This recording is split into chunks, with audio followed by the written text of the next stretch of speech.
پیارے دوستو، ایک بار ایک لڑکا ایک بابا کے پاس گیا اور بابا کے پاس جا کر کہنے لگا کہ بابا مجھے اپنی زندگی میں کچھ کرنا ہے، اپنے ماں باپ کے لیے کچھ بننا ہے، لیکن مجھے اپنی زندگی میں موقع ہی نہیں مل رہا کہ میں کچھ کر سکوں۔ تو یہ سنتے ہی بابا نے اس لڑکے کا ہاتھ پکڑا اور اسے ایسی جگہ پر لے کر گئے جہاں پر بہت ساری کنکریاں پڑی ہوئی تھی، چھوٹے چھوٹے پتھر پڑے ہوئے تھے کہ بیٹا ان پتھروں میں سے ایک ایسا پتھر ہے جو تمہاری قسمت بدل دے گا، جو کہ بہت زیادہ قیمتی ہے۔ تو لڑکا بولا کہ بابا یہ تو بہت سارے پتھر ہے، ان سارے پتھروں میں سے اس پتھر کو کیسے پہچانوں گا؟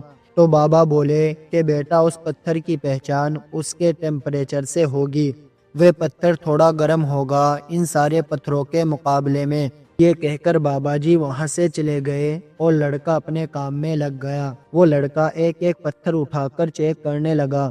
اس کے پیچھے ایک ندی تھی، وہ ہر ایک پتھر کو چیک کرنے کے بعد اس ندی میں پھینک رہا تھا۔ قریب 1 مہینہ گزر گیا لیکن اسے پتھر ابھی تک نہیں ملا تھا۔ وہ ہر پتھر کو چیک کر رہا تھا اور ندی میں پھینک رہا تھا، چیک کر رہا تھا، ندی میں پھینک رہا تھا، اور اسے عادت ہو گئی تھی ہر پتھر کو چیک کرنے کے بعد ندی میں پھینکنے کی، کہ کچھ دن کے بعد اس کے ہاتھ میں ایک پتھر آیا اور اسے عادت ہو چکی تھی پتھر کو چھونے کے بعد ندی میں پھینکنے کی۔ تو اسے محسوس تو ہوا تھا کہ میرے ہاتھ میں وہ پتھر ہے، لیکن اس نے اسے بھی ندی میں پھینک دیا تھا۔